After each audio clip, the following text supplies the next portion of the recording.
ছোটবেলায় হারিয়ে যাওয়া নিজের একমাত্র বোনকে খোঁজার উদ্দেশ্যে বেরিয়ে পড়ে জয়। তবে এত বছর পর যখন সে তার বোন এবং বোনের পরিবারকে খুঁজে পায়, তখনই ঘটে আর এক বিপত্তি। একদল গুন্ডা তাদেরকে খুন করার জন্য মরিয়া হয়ে ওঠে। জয় কি পারবে এই ভয়ঙ্কর গুন্ডাদের হাত থেকে তার বোন এবং পুরো পরিবারকে বাঁচাতে? তাছাড়া ওই গুন্ডারাই বা কেন তাদের পেছনে পড়ে রয়েছে, সেই সবই আমরা জানবো আজকের গল্প থাম্মুডুতে। শুরুতেই আমাদেরকে একটি শহরের দৃশ্য দেখানো হয়, যেখানে থাকা অনেক মানুষ এক রাতের মধ্যে একটি কারখানায় হওয়া বিস্ফোরণের শিকার হয়। বেঁচে থাকা সবাই তখন তাদের আপনজনদের নিয়ে হাসপাতালের দিকে ছুটতে থাকে, কিন্তু কোনো কিছুতেই কোনো লাভ হয় না। আহত হওয়া প্রায় সবাই মারা যায়। তাদের প্রিয়জনদের হাতে তাদের লাশ তুলে দেওয়া হয়। পুরো শহর জুড়ে যেন কান্নার শোরগোল পড়ে যায়। এরপরই আমাদেরকে একজন মন্ত্রীকে দেখানো হয়। তার অ্যাসিস্ট্যান্ট এসে তাকে জানায় আজকে তাকে একটি লোকের সাথে মিটিং এর জন্য যেতে হবে।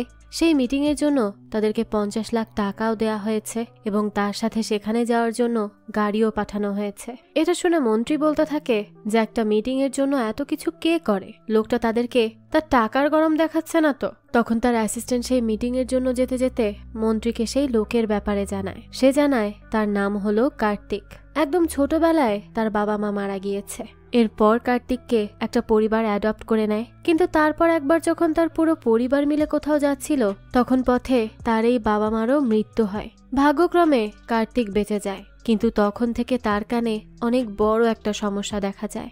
নর্মাল মানুষ 20 থেকে 20,000 হার্টজের আওয়াজ শুনতে পায়, কিন্তু কার্তিক 30 হার্টজের বেশি আওয়াজ শুনতেই পারে না। এর বেশি আওয়াজ তার পাশে হলে সে সহ্য করতে পারে না। আর যদি কোনো মানুষ ফিসফাস করেও কথা বলে, সেটাও 30 হার্টজের বেশি হয়ে যায় তার জন্য। যেহেতু বাইরে এত বেশি শব্দ, তাই কার্তিক সবসময় তার বাসায় বসেই সবকিছুর সাথে ডিল করে।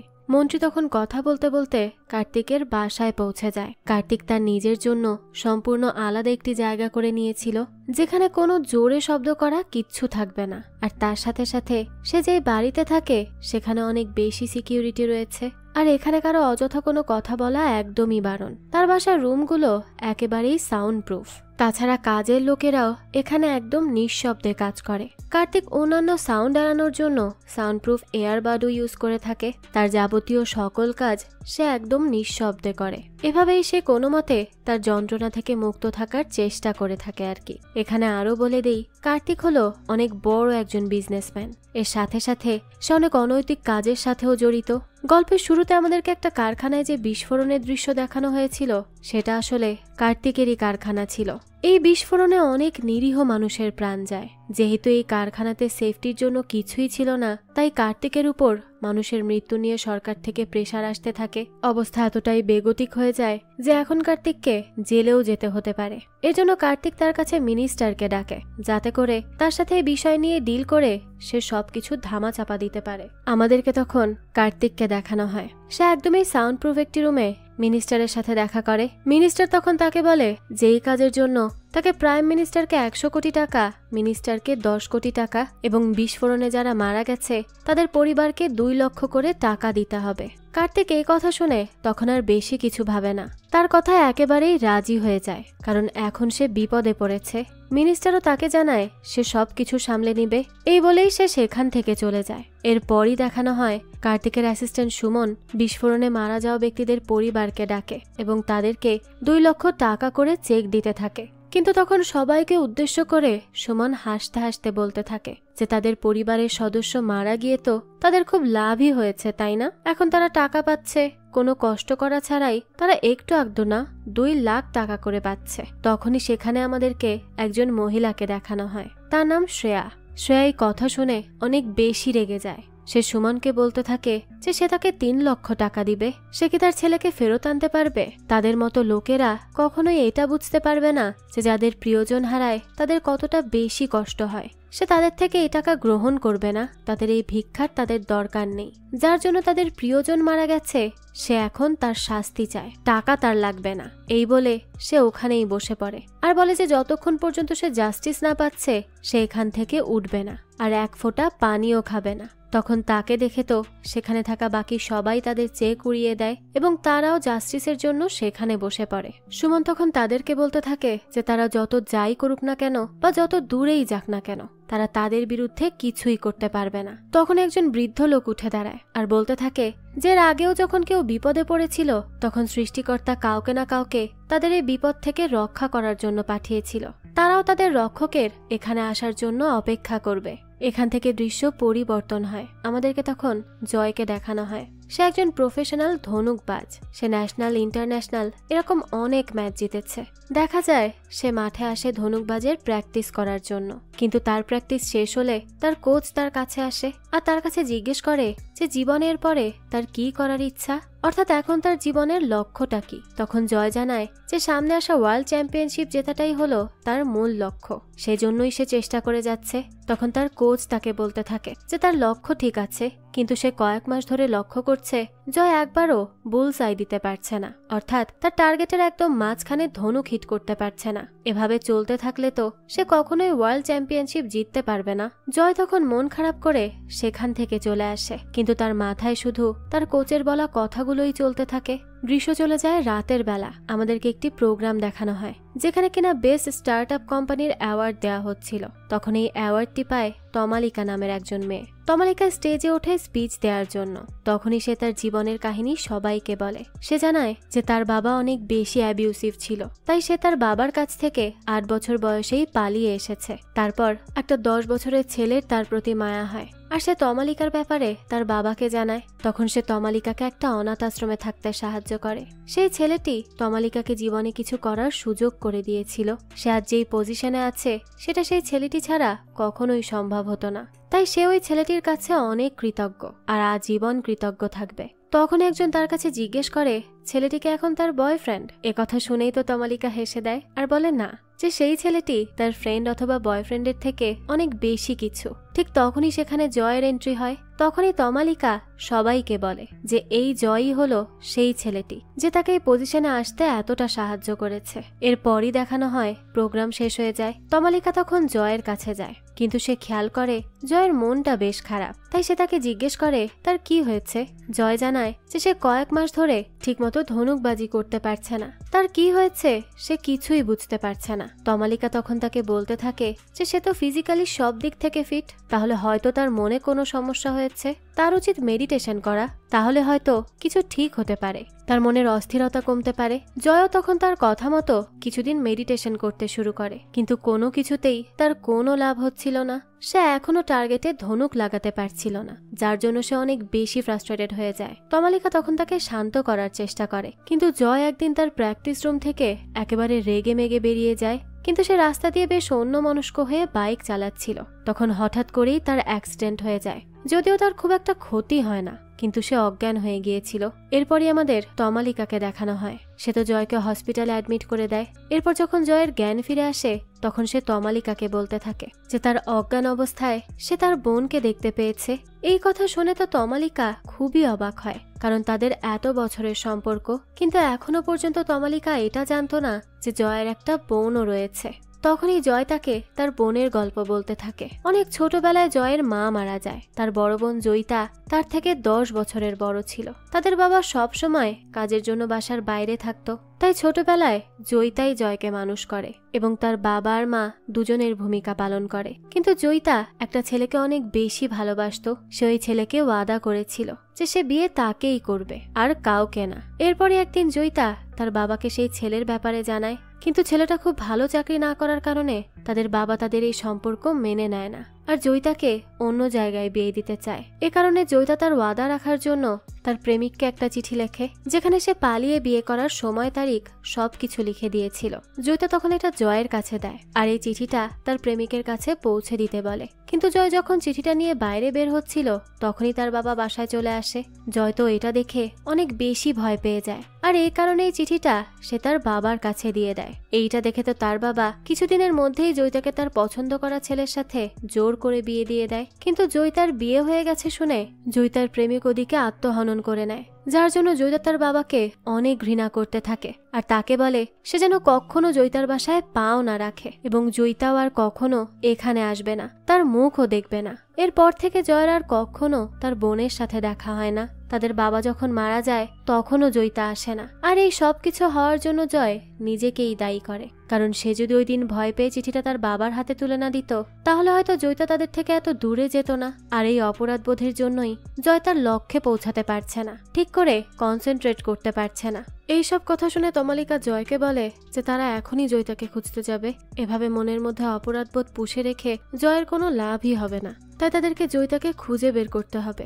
জয়ও তখন তার কথায় রাজি হয়ে যায়। এরপরে আবারও আমাদেরকে কার্তিকের অ্যাসিস্ট্যান্ট সুমনকে দেখানো হয়। সে তাদের এই বিস্ফোরণের সব রিপোর্ট ক্লিয়ার করার জন্য যে অফিসারগুলো নিয়োজিত আছে তাদেরকে ডেকে আনে। এরপর তাদেরকে রিপোর্টে সাইন করে দেওয়ার জন্য বলে। এই কাজের জন্য তাদেরকে অনেক টাকাও অফার করে, কিন্তু অফিসারগুলো সাইন করতে একদমই রাজি ছিল না। তারা বলে যে সরকার অলরেডি তাদেরকে প্রতি মাসে বেতন দিচ্ছে, তাদের আর টাকার কোনো প্রয়োজন নেই, মানুষের জীবনের মূল্য তাদের কাছে আরো বেশি। তখন সুমন তাদেরকে বোঝানোর চেষ্টা করে, কিন্তু তারা যখন কোনোভাবেই মানতে চায় না তখনই সেখানে কার্তিক আসে। সে সুমনকে বলতে থাকে যে যেসব মানুষ ভালো কথায় কাজ করে না তাদেরকে ভালো কথা বলতেও হয় না। এই বলেই সবার সামনে থাকা রুম থেকে পর্দা সরানো হয়। আর তখন অফিসারগুলো দেখতে পায় যে তাদের পরিবারের সবাইকে এখানে জিম্মি করে রাখা হয়েছে।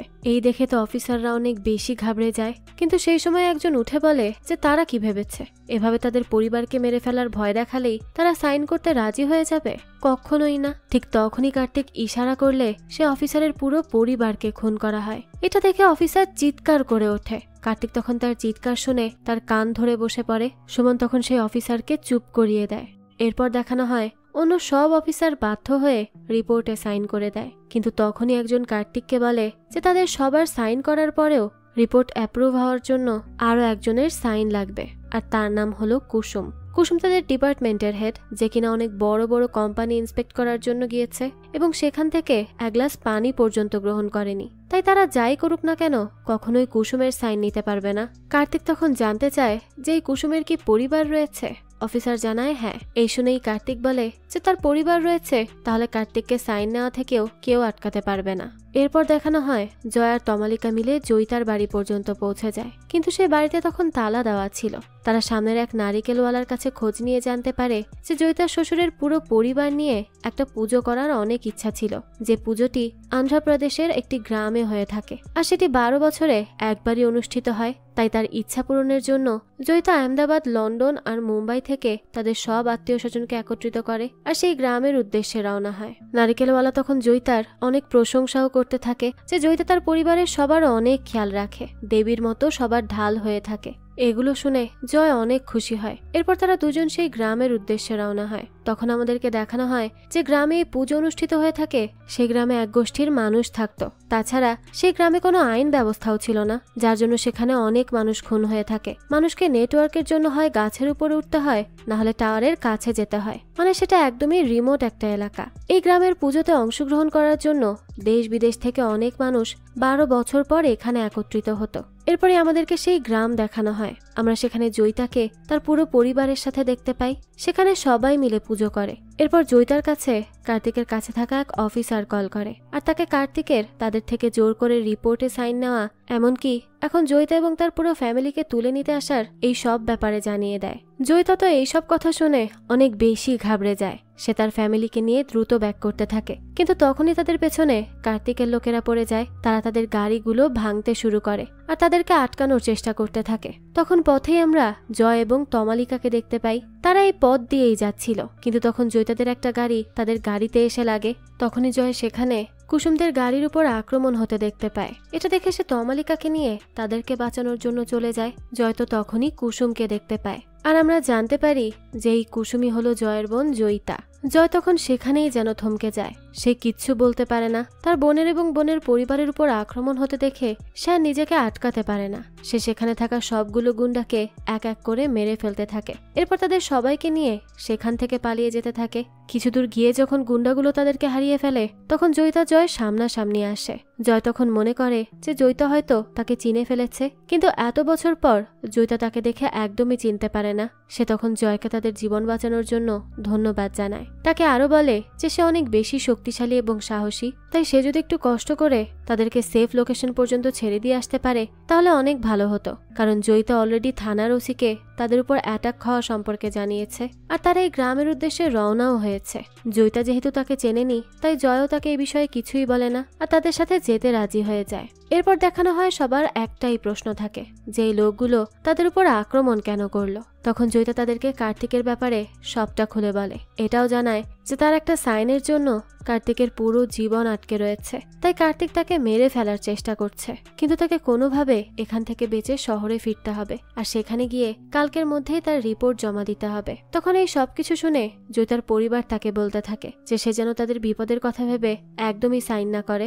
সবার জীবনের থেকে নৈতিকতা অনেক বড়। তার পরিবারের এই কথা শুনে জয়িতাও অনেক বেশি খুশি হয়ে যায়। এরপর তারা সামনে এগোতে থাকে, কিন্তু পথে তাদের সাথে থাকা একটা বাচ্চার হাতে কিছু পোকা কামড়ায়, যার জন্য তখন জয় ইমার্জেন্সি নাম্বারে কল করে। পাহাড়ের মাঝখানে একটা টাওয়ার ছিল, সেখান থেকে মল্লিকা নামের এক মেয়ে তার কল রিসিভ করে। জয় তখন মল্লিকাকে বলে যে তাদের মধ্যে একজনের হাতে পোকা কামড় দিয়েছে, এখন তার একজন ডাক্তারের সাথে কথা বলতে হবে। মল্লিকা তাকে জানায় এখানে ডক্টর, টেকনিশিয়ান, ইঞ্জিনিয়ার সবকিছুই মল্লিকা একা নিজেই, আর সে বুঝতে পারছে যে কোন পোকা কামড় দিয়েছে, তাই সে জয়কে একটা পাতা খুঁজে বের করতে বলে। সেই পাতার রস অনেক উপকারী। জয় তখন তার কথা মতো কাজগুলো করে আর বাচ্চাটির হাতও ঠিক হয়ে যায়। মল্লিকা তখন জয়কে বলতে থাকে যে এখন সে যেন তাকে তার ফিসটা দিয়ে দেয়। তারা এই গ্রামেরই আশেপাশে মল্লিকা বক্স নামের একটা বক্স পেয়ে যাবে, তার মধ্যে টাকা রেখে দিলেই হবে। জয় তখন তাকে বলে যে ইমার্জেন্সি নাম্বারে হেল্প নিয়ে আবার টাকা দিতে হয় নাকি। মল্লিকা বলতে থাকে তার বেতন খুবই কম, সে দিনরাত এখানেই বসে থাকে, সে যাদেরকে এভাবে সাহায্য করে তাদেরই উচিত তাকে পারিশ্রমিক দেওয়া। জয় তখন আর কিচ্ছু না বলে কলটি কেটে দেয়। অন্যদিকে দেখানো হয় কার্তিকের গুন্ডাগুলো জয়িতা এবং তার পরিবারকে ধরার জন্য জঙ্গলের মধ্যে বেরিয়ে পড়ে। আবারও মল্লিকার কাছে জয়ের কল আসে। জয় তাকে বলে যে তাদের সবার অনেক খিদে পেয়েছে, তারা এখন জঙ্গলের মধ্যে আছে, এই মুহূর্তে তারা কি খেতে পারে। মল্লিকা তখন তাদেরকে জানিয়ে দেয় যে জঙ্গলের মধ্যে কোন কোন ফল তারা খেতে পারে। সবাই তখন সেগুলো খেয়ে পেট ঠান্ডা করে। মল্লিকা জয়ের কাছে আবারও তার পারিশ্রমিক চায়। জয় তখন তাকে অনেকগুলো কিস পাঠায় আর বলে যে এই হলো তার পারিশ্রমিক। মল্লিকা তো তখন লজ্জা পেয়ে কলটা তাড়াতাড়ি কেটে দেয়। এদিকে আমাদেরকে জয়িতার মেয়ে রত্নাকে দেখানো হয়। সে জঙ্গলের মধ্য দিয়ে যাচ্ছিল, তখন হঠাৎ করেই তার একটা দড়িতে পা লেগে যায়। তখনই উপর থেকে একটা মোটা গাছের টুকরো জয়িতার দিকে জোরে এগিয়ে আসতে থাকে। ঠিক তখনই জয় সেখানে এসে জয়িতাকে বাঁচিয়ে নেয়, কিন্তু রত্নার তখন হিচকি উঠতে শুরু হয়ে যায়। জয়িতা এটা দেখে তার কাছে দৌড়ে আসে আর সবাইকে জানায় যে রত্নার এই হিচকি সাধারণ কিছু না, সে কোনো কিছু নিয়ে অনেক বেশি ভয় পেলে এরকম হতে থাকে। এটা যতক্ষণ হবে ততক্ষণ রত্নার হার্টবিট আরো বাড়তে থাকবে। তারা তো রত্নার ওষুধ তাদের সাথে করে নিয়ে এসেছিল, কিন্তু সেটা তাদের গাড়িতেই রয়ে গেছে। এই কথা শুনে জয়ের রত্নার জন্য অনেক চিন্তা হয়, তাই তখনই সে রত্নার ভয় কাটানোর জন্য তমালিকার সাথে করে গান গেয়ে ডান্স করতে থাকে। তারা একসাথে সবাই মিলে রত্নাকে ঠিক করার চেষ্টা করে।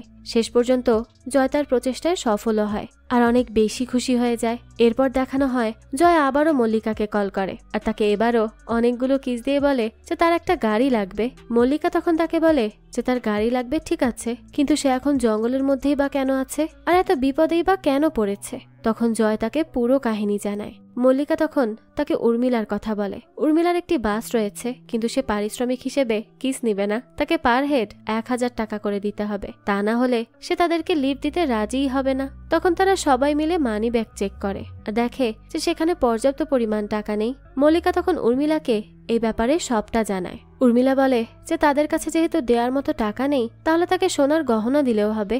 জয় তখন এই কথায় রাজি হয়ে যায় আর উর্মিলাকে বুক করে নেয়। এরপর তারা জঙ্গলের মধ্যে দিয়ে উর্মিলার বাস পর্যন্ত যেতে থাকে।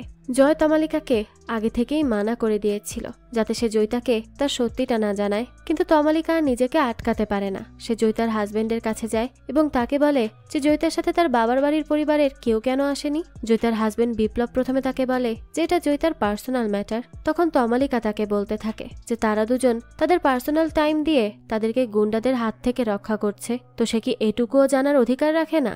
বিপ্লব তখন তমালিকার মন রাখার জন্য তাকে সবটা খুলে বলে। তমালিকা এবার জয়িতার কাছে যায় আর তাকে বলতে থাকে যে তার ভাই তো কোনো দোষ করেছিল না, তাহলে সে কেন এত বছরে তার ভাইয়ের সাথে একবারও দেখা করেনি, সে তাকে এত কেন ঘৃণা করে। তখন জয়িতা বলতে থাকে যে সে তার ভাইকে কখনোই ঘৃণা করেনি, কিন্তু তার ভাইকে দেখলে তার প্রথম ভালোবাসার কথা মনে পড়ে যাবে, এর জন্যই সে তার আগের জীবন থেকে দূরে থেকেছে। সে তার পূর্বের ভালোবাসার কথা মনে করে তার এত ভালো হাজবেন্ডকে কষ্ট দিতে পারে না, তাই সে কখনোই তার আগের জীবনের কারো সাথে কন্ট্যাক্ট করবে না। এই কথা শুনে জয় অনেক কষ্ট পায়, কিন্তু সে কিছুই বলতে পারে না। কিন্তু তারা যখন উর্মিলার বাস পর্যন্ত পৌঁছায় তখন সেখানে আগে থেকে কার্তিকের লোকেরা তাদেরকে ধরার জন্য ওৎ পেতেছিল।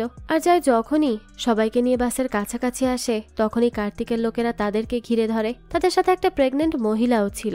জয় আর তমালিকা মিলে কোনোভাবে সেই মহিলাটিকে উর্মিলার বাসে তুলে দেয়। এরপর জয় বাসের উপরে উঠে সেখান থেকে তার কাছে থাকা ধনুক আর তীর দিয়ে গুন্ডাগুলোকে এক এক করে মারতে থাকে। এরপর কোনোভাবে সে সেখান থেকে জয়িতা এবং তার পুরো পরিবারকে বাসে তুলে দেয়। কিন্তু যখন সে বাসে উঠবে তখনই পেছন থেকে কার্তিকের একটা লোক তাকে আটকানোর জন্য ছুরি মারে। সেটা জয়ের গায়ে লাগে, কিন্তু তারপরেও সে কোনোভাবে বাসে উঠে পড়ে আর সেখান থেকে পালিয়ে যেতে থাকে। এরপর দেখানো হয় কিছু দূর যাওয়ার পরে জয় বাস থেকে তমালিকাকে নিয়ে নেমে যায়। এরপর সে নেটওয়ার্ক খুঁজে আবারও মল্লিকার কাছে কল করে এবং তাকে তার ছুরির আঘাত পাওয়ার কথাও জানায়। মল্লিকা তাকে কিভাবে ক্ষত সারাতে হবে তার উপায় বলে দেয়। এরপর সে তাকে অনেকগুলো কিস পাঠায় আর বলে যে তার পারিশ্রমিক তার কাছে ভালো লাগেনি, এজন্য সে ফেরত দিয়ে দিচ্ছে। এদিকে দেখানো হয় জয়িতার কাছে পুলিশ কমিশনারের কল আসে এবং সে জয়িতাকে জানায় যে তারা এই গ্রামের এন্ট্রান্সে দাঁড়িয়ে রয়েছে, তারা এর মধ্যে প্রবেশ করতে পারবে না, কারণ তাহলে এই গ্রামের নিয়ম ভঙ্গ করা হবে।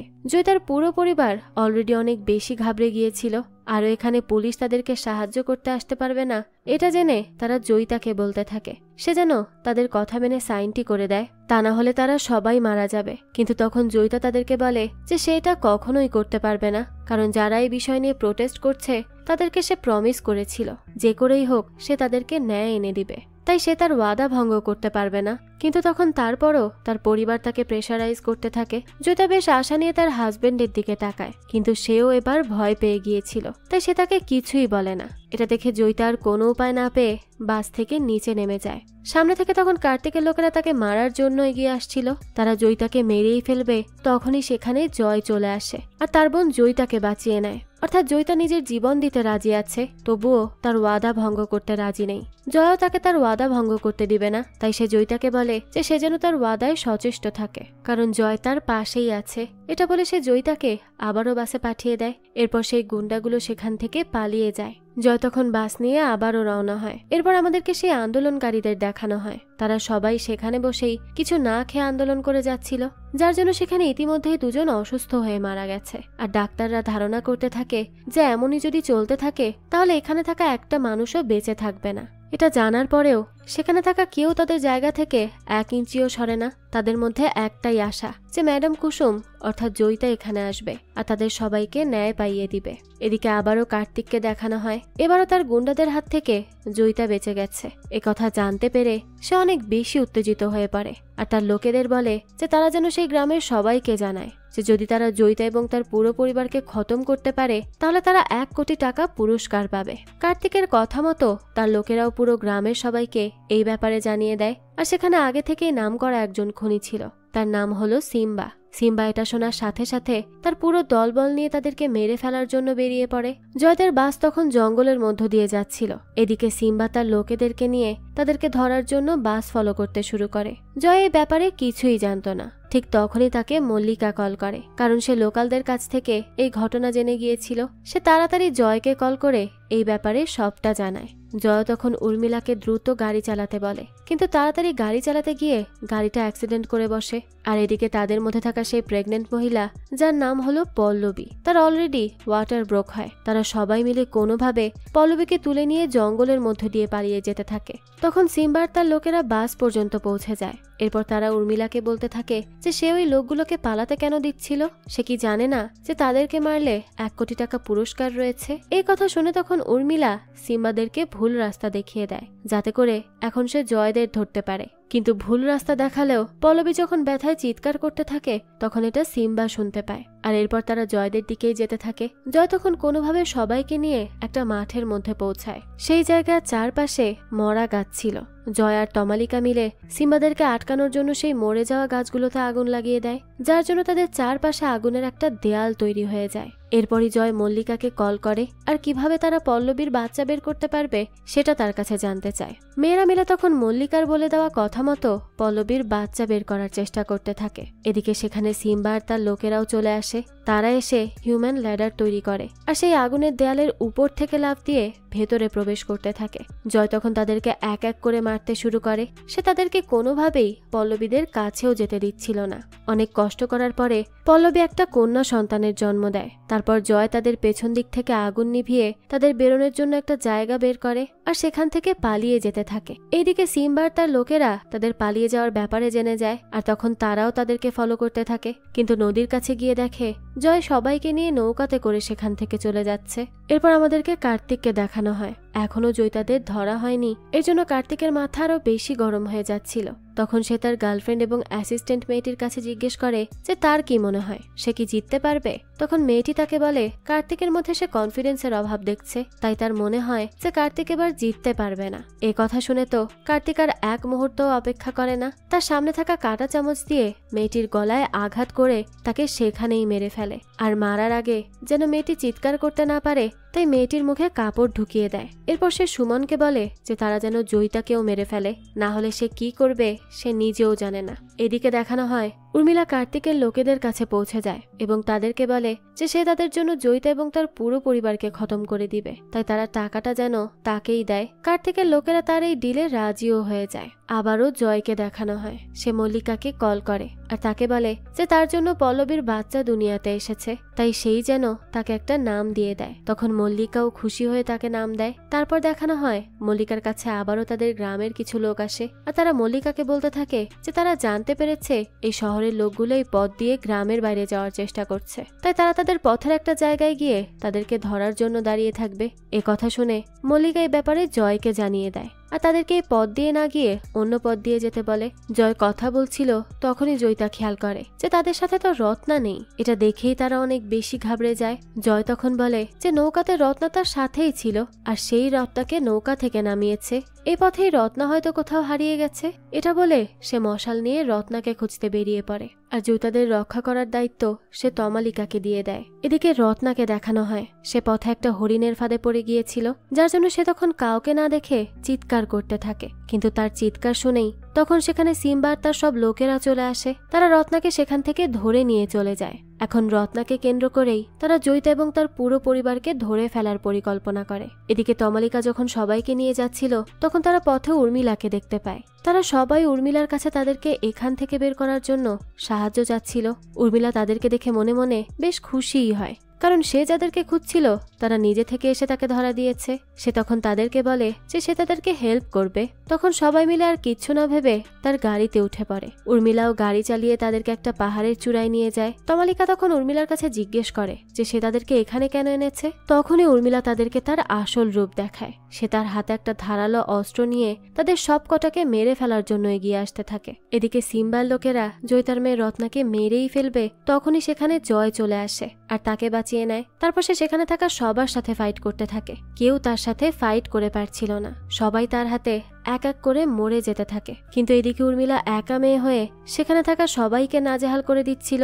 সবাই তার হাত থেকে বাঁচার চেষ্টা করতে থাকে, কিন্তু কোনো মতেই তার সাথে তারা পেরে উঠছিল না। এক পর্যায়ে তমালিকা উর্মিলার চোখে আঘাত করতে সক্ষম হয়, যার জন্য তখন উর্মিলার একটা চোখ নষ্টই হয়ে যায়। সে ব্যথায় কাতরাতে থাকে, কিন্তু তখনও সে থামে না। সে তমালিকাকেই মারতে শুরু করে দেয়। এদিকে দৃশ্য পরিবর্তিত হয়। আমাদেরকে আবারও জয় আর রত্নাকে দেখানো হয়। মারামারির এক পর্যায়ে জয় লক্ষ্য করে যে রত্নার আবারও হিচকি উঠতে শুরু করেছে, যার জন্য রত্নার শ্বাস নিতেও কষ্ট হচ্ছে। তাই সে তাড়াতাড়ি করে রত্নাকে তুলে নিয়ে সেখান থেকে পালিয়ে যেতে থাকে। অন্যদিকে উর্মিলা তমালিকাকে তুলে নিয়ে পাথরের সাথে আঘাত করে, যার জন্য তমালিকা অনেক ভয়ানকভাবে আহত হয়। এরপরে উর্মিলা জয়িতাকে খুন করার জন্য এগিয়ে আসতে থাকে। তমালিকা তখন মুমূর্ষ অবস্থায় উঠে দাঁড়ায়। এরপরই পেছন থেকে আঘাত করে উর্মিলাকে সেখানেই মেরে ফেলে। আবারও জয় আর রত্নাকে দেখা যায়। তারা পালিয়ে একটা নদীর কাছে আসে, কিন্তু ততক্ষণে রত্না অজ্ঞান হয়ে পড়েছিল। জয় তখন তাড়াতাড়ি করে তাকে পানি খাইয়ে দেয়। এরপর তাকে ডাকতে শুরু করে। তাকে এই অবস্থায় দেখে জয় তো অনেক বেশি ঘাবড়ে গিয়েছিল। ঠিক তখনই রত্নার জ্ঞান ফিরলে জয় একটু স্বস্তি পায়। এরপরই রত্না জয়কে মামা বলে ডাকে। সে এতক্ষণে খুব ভালোভাবেই বুঝতে পেরে গিয়েছিল যে জয়ই তার মামা। জয় তার মামা ডাক শুনে অনেক বেশি ইমোশনাল হয়ে পড়ে, কিন্তু সে তাকে এটাও বলে যে সে যে তার মামা হয় এটা যেন সে কাউকে না জানায়। রত্নাও তখন তাকে প্রমিস করে ঠিক আছে, সে কাউকে জানাবে না। সেখান থেকে তারা দুজন মিলে কোনোভাবে জয়িতাদের কাছে চলে আসে, কিন্তু সেখানে এসে জয় যখন তমালিকার এই অবস্থা দেখে তখন সে কান্নায় ভেঙে পড়ে। তমালিকা ব্যথায় অনেক বেশি কষ্ট পাচ্ছিল। তার মধ্যেই সে জয়কে বলতে থাকে যে সে তাকে রত্নাকে খুঁজতে যাওয়ার আগে প্রমিস করেছিল যে জয়িতাদের পরিবারের কারো কোনো ক্ষতি হতে দিবে না। সে তার ওয়াদা রাখতে পেরেছে, এটাই হলো তার সবচেয়ে বড় অর্জন। তাছাড়া যদি 8 বছর বয়সে তমালিকাকে জয় নতুন জীবন না দিত তাহলে তমালিকা কবেই দুনিয়া ছেড়ে চলে যেত। জয়ের জন্যই তো সে আরো বেশি জীবন বাঁচতে পেরেছে এবং তার জীবনটা উপভোগও করতে পেরেছে। এটা বলতে বলতেই তখন তমালিকা সেখানে তার শেষ নিঃশ্বাস ত্যাগ করে।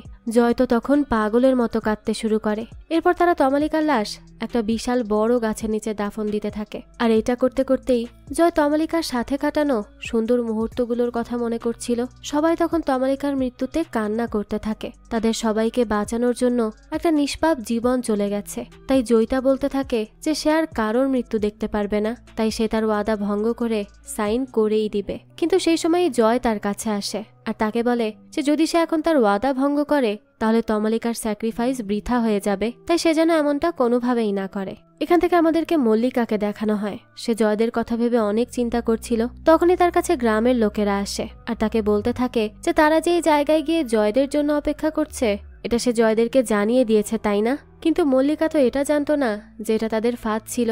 তারা আগে থেকেই জানতো মল্লিকার শহরের লোকগুলোর সাথে কন্ট্যাক্ট রয়েছে, তাই তারা তখন মল্লিকার সেই টাওয়ারে তাকে মেরে ফেলার জন্য আগুন লাগিয়ে দেয় আর সেখান থেকে চলে যায়। মল্লিকা তখন তাড়াতাড়ি করে সেখান থেকে পালানোর চেষ্টা করে আর জয়দের কাছে পৌঁছে তাদেরকে এই ফাঁদের ব্যাপারে জানাবে বলে ঠিক করে। তখনই সে তার কাছে থাকা ঘোড়া নিয়ে বেরিয়ে যায়। এদিকে দেখানো হয় জয় তাদের সবাইকে নিয়ে উর্মিলার ঘোড়ার গাড়িতে করে একটা ব্রিজের উপর দিয়ে যাচ্ছিল, কিন্তু সেই ব্রিজে আগে থেকেই সিম্বার লোকেরা মাইন পুঁতে রেখেছিল। সেখান থেকে যাওয়ার সময় একটা মাইন ব্লাস্ট হয়, যার জন্য তাদের ঘোড়ার গাড়ি সেখানেই থেমে যায়। সবাই তখন ব্রিজের উপরে পড়ে যায়। ভাগ্য ভালো থাকায় কারো কোনো ক্ষতি হয় না, কিন্তু বোম ব্লাস্টের জন্য পল্লবীর বাচ্চা উড়ে গিয়ে সে মাইনের খুবই কাছে গিয়ে পড়ে। পল্লবী তখন অনেক বেশি কান্নাকাটি করতে থাকে। জয় সেই সময় ধীরে ধীরে সেই বাচ্চাকে সেখান থেকে তুলে আনার জন্য এগোতে থাকে, কিন্তু পেছন থেকে কার্তিকের লোকেরা সেখানে চলে আসে। সেই সময় জয়িতা তাদের দিকে এগিয়ে যায় আর তাদেরকে থামানোর চেষ্টা করে, কিন্তু তারা জয়িতাকে অনেক মারধর করছিল আর এক পর্যায়ে তাদের মধ্যে একজন জয়িতার পেটে ছুরিও মেরে দেয়। রত্না তো এটা দেখেই চিৎকার করে ওঠে। এদিকে জয়কে দেখানো হয় সে কোনোভাবে বাচ্চাটাকে উদ্ধার করতে সক্ষম হয়। এরপর সে তাড়াতাড়ি করে জয়িতার কাছে আসে এবং তাকে সেখান থেকে সরিয়ে নিয়ে তার পরিবারের কাছে চলে যায়। তার বোনকে আঘাত করার জন্য তার মধ্যে এক অন্যরকম শক্তি চলে আসে। সে সবগুলো গুন্ডাকে একভাবে মারতে শুরু করে। জয়িতার অবস্থা এদিকে বেশ নাজেহাল হয়ে যাচ্ছিল, তার শ্বাস ফুরিয়ে আসছিল। তখনই কার্তিকের একজন লোক জয়িতা এবং রত্নাকে ধরে ফেলে। লোকটি তাদের গলায় ছুরি ধরে রাখে। তখন জয় সেখানে সেই ঘোড়ার গাড়ি থেকে একটা ঘোড়া নিয়ে তাদের দিকে এগিয়ে আসে আর এরপর দূর থেকে সেই গুন্ডার চোখ লক্ষ্য করে তীর ছুঁড়ে মারে। আর এইবার সেটা একদমই তার লক্ষ্যে গিয়ে লাগে, যার জন্য গুন্ডার সেখানেই মৃত্যু হয়। সে এতদিন পরে তার টার্গেটে লক্ষ্য করে মারতে পেরেছে, অর্থাৎ তার বোনকে বাঁচানোর মাধ্যমে তার মধ্যে থেকে সেই অপরাধবোধ এবং বাধা ধীরে ধীরে চলে যাচ্ছিল।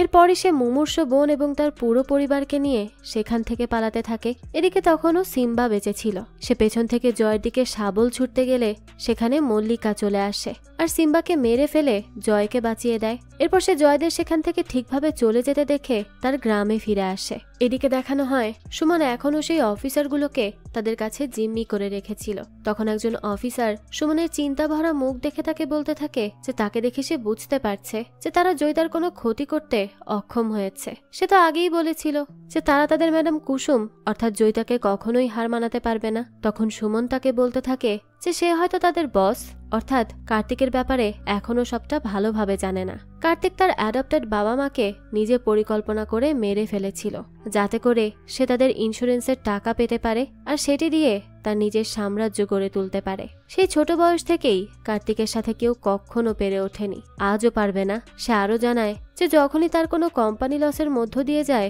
তখনই সে একটি অ্যাক্সিডেন্টের পরিকল্পনা করে আর সেই ফ্যাক্টরিকেই উড়িয়ে দেয়। যাতে করে সেই ওয়ার্কারদের তার কোনো টাকা দিতে না হয়। মানে সেই কারখানাতে যে অ্যাক্সিডেন্ট হয়েছিল সেটা কার্তিকেরই পরিকল্পনার অংশ ছিল। আবারও জয়দেরকে দেখানো হয় তারা সেই গ্রাম থেকে বাইরে বেরিয়ে আসে, এরপর একটা শহরে গিয়ে পৌঁছায় আর সেখানে গিয়ে তাড়াতাড়ি করে জয়িতাকে একটা হসপিটালে নিয়ে যায়। কিন্তু সেখানে পুলিশ কমিশনার তাদের সাথে দেখা করে এবং তাদেরকে জানায় যে তারা মূলত কোনো এক নিয়মবিহীন জায়গা থেকে আর একটা নিয়মবিহীন জায়গাতে এসেছে, এখানেও পুলিশ তাদের প্রোটেকশনের জন্য কিছুই করতে পারবে না। তাছাড়া আজ দুপুর 3টার মধ্যে জয়িতাকে পার্লামেন্ট অফিসে গিয়ে তার রিপোর্ট প্রেসিডেন্টের কাছে জমাও দিতে হবে, তা না হলে কার্তিকের রিপোর্ট জয়িতার স্বাক্ষর ছাড়াই অ্যাপ্রুভ হয়ে যাবে, তখন আর তাদের কাছে করার কিছুই থাকবে না। কথা শুনেই তখন জয় পুলিশ কমিশনারকে বলে যে জয়িতাকে এখান থেকে বের করার জন্য তাদের সাহায্যের প্রয়োজন। এরপরই দেখানো হয় জয় একটা ট্রাকে করে জয়িতাকে নিয়ে সেখান থেকে পালিয়ে যেতে থাকে, কিন্তু কার্তিকের লোকেরা কোনোভাবে এই ব্যাপারে জেনে যায়। তারা তখন সবাই মিলে জয়ের ট্রাকটা ফলো করতে থাকে। জয় তখন সেখান থেকে চালিয়ে সোজা কার্তিকের বাসার কাছে চলে আসে। কার্তিকের লোকেরাই তাকে এটা করতে বাধ্য করেছিল। এদিকে কার্তিকও আগে থেকে একটা সাউন্ড প্রুফ কাচের বাক্সে ঢুকে নিজেকে বাইরের সাউন্ড থেকে মুক্ত রাখে আর বাড়ি থেকে বেরিয়ে আসে। তার লোকেরা জয়ের ট্রাকটি খুলে দেখতে থাকে, কিন্তু সেখানে কিছুই ছিল না। আসলে জয় কার্তিকের লোকদেরকে বোকা বানানোর জন্য ভুল ইনফরমেশন তাদেরকে দিয়েছিল। এর মধ্যে দেখা যায় জয়িতা পার্লামেন্ট অফিসে পৌঁছে যায়, কিন্তু কার্তিক আগে থেকেই জানতো যে এরকম কিছু হতে পারে, তাই সে পার্লামেন্ট অফিসে আগে থেকে তার লোকেদেরকে ছদ্মবেশে রেখেছিল। জয়িতাকে মারার জন্যই সে তাদেরকে ঠিক করে রেখেছিল। জয় যখন এটা জানতে পারে তখন সে তাড়াতাড়ি করে পার্লামেন্ট অফিসে যাওয়ার চেষ্টা করে, কিন্তু কার্তিকের লোকেরা তখন তাকে আটকে দেয়। জয় তাদেরকে মারতে শুরু করে। এই মারামারির এক পর্যায়ে একটা অস্ত্র ছুটে গিয়ে কার্তিকের কাচের দেয়ালে লাগে, যার কারণে অনেক জোরে শব্দ হয়। সেই শব্দের জন্য কার্তিকও তখন জোরে চিৎকার করে ওঠে। এটা দেখেই জয় বুঝতে পারে যে কার্তিকের কানে সমস্যা, তাই সে তখন একটা কোদাল নিয়ে এসে কার্তিকের বক্সের সামনে দাঁড়ায় আর তাদের সবাইকে হুমকি দিতে থাকে যে যদি তারা তাকে মারতে এগিয়ে আসে তাহলে সেই কাচে আঘাত করবে আর অনেক জোরে জোরে আওয়াজ করবে। এই হুমকি দিলে সবাই তখন তার কথা মতো কাজ করতে থাকে। জয় তখন কার্তিকের সেই বক্স একটা গাড়িতে তুলে সেটা নিয়ে পার্লামেন্ট অফিসে চলে আসে। এরপর সে সেই প্রোটেস্টারদের মাঝখানে কার্তিককে রাখে আর জয়িতাকে বাঁচানোর জন্য জয়িতার কাছে চলে যায়। সেখানে ছদ্মবেশে থাকা লোকগুলো জয়িতার উপর এক এক করে অ্যাটাক করতে থাকে। জয় তো কোনোভাবে জয়িতাকে আঘাতের হাত থেকে বাঁচায়, এরপর তাকে প্রেসিডেন্টের অফিস পর্যন্ত পৌঁছে দেয়। এদিকে দেখানো হয় কার্তিককে দেখে সবাই চিনতে পেরে যায়। সবাই তখন দৌড়ে এসে কার্তিকের বক্সটি ভেঙে ফেলে। তারা বুঝতে পারে যে কার্তিকের জন্যই তাদের আপনজন মারা গেছে। কার্তিক তখন কানের ব্যথায় চিৎকার করতে থাকে। সে কোনোভাবে সেখান থেকে বাঁচার চেষ্টা করছিল, কিন্তু কোনো কিছুতেই কোনো কাজ হয় না। সবাই তাকে একেবারে নাজেহাল করে ফেলে। অন্যদিকে জয়িতা প্রেসিডেন্টের কাছে তার রিপোর্ট সাবমিট করতে সক্ষম হয়। প্রেসিডেন্টও তার রিপোর্ট অ্যাপ্রুভ করে নেয়। ঠিক তখনই এত আওয়াজের জন্য কার্তিকের কান থেকে রক্ত বের হতে থাকে আর এক পর্যায়ে তার মৃত্যুই হয়। তার মৃত্যুতে তো সবাই তখন উল্লাসে মেতে ওঠে। এরপর জয়িতাকে দেখে সবাই একত্রিত হয়ে তাকে ধন্যবাদ জানায়। তখন জয়িতা তাদেরকে বলে যা আছে তাদেরকে জাস্টিস এনে দিতে পেরেছে শুধুমাত্র জয়ের জন্য। জয় তাকে মৃত্যুর মুখ থেকে বাঁচিয়ে এনেছে আর আজ থেকে জয় হলো তার ভাই। সে তখনও জানতো না যে জয়ই তার আসল ভাই, কিন্তু তারপরেও সে জয়কে তার ভাই হিসেবে মানলে জয়ের তো খুশির কোনো ঠিকানাই থাকে না। রত্নাও তখন দৌড়ে এসে জয়কে জড়িয়ে ধরে আর তাকে মামা বলে ডাকে। এরপর আমাদেরকে 6 মাস পরের দৃশ্য দেখানো হয়। জয় তমালিকার কবর দেখার জন্য সেই গ্রামে আবারও ফিরে যায় আর তমালিকাকে ধন্যবাদ জানিয়ে সে মল্লিকার সাথে প্রথমবারের মতো দেখা করতে যায়। মল্লিকা তখন তাকে দেখেই চিনে ফেলে আর এরপরই তাদের দুজনের নতুন জীবনের শুরু হয়। এরই সাথে এই গল্পটাও এখানেই শেষ হয়ে যায়। এই তো ছিল আজকের গল্প, এক ভাইয়ের তার বোনের জন্য লড়াই করার গল্প। এই গল্পটা আপনাদের কাছে কেমন লেগেছে সেটা অবশ্যই আমাদেরকে কমেন্ট করে জানাবেন। যদি এতটুকুও ভালো লেগে থাকে তাহলে একটি লাইক দিয়ে যাবেন। আর হ্যাঁ, আমাদের এই চ্যানেলে কিন্তু প্রতিনিয়তই নতুন নতুন ভিডিও আপলোড করা হয়। সেই সব ভিডিওর আপডেট পেতে আমাদের চ্যানেলটিকে সাবস্ক্রাইব করে বেল আইকনে অল দিয়ে রাখতে কিন্তু ভুলবেন না। আর একটা কথা, আমাদের সকল ভিডিওর আপডেট পেতে জয়েন করতে পারেন আমাদের হোয়াটসঅ্যাপ চ্যানেলে, লিংক ডেসক্রিপশন বক্সেই দেয়া আছে। আজকে তাহলে এই পর্যন্তই, আবারও হাজির হব নতুন কোনো ভিডিও নিয়ে। সেই পর্যন্ত সবাই ভালো থাকবেন আর আমাদের চ্যানেলের সাথেই থাকবেন। ধন্যবাদ।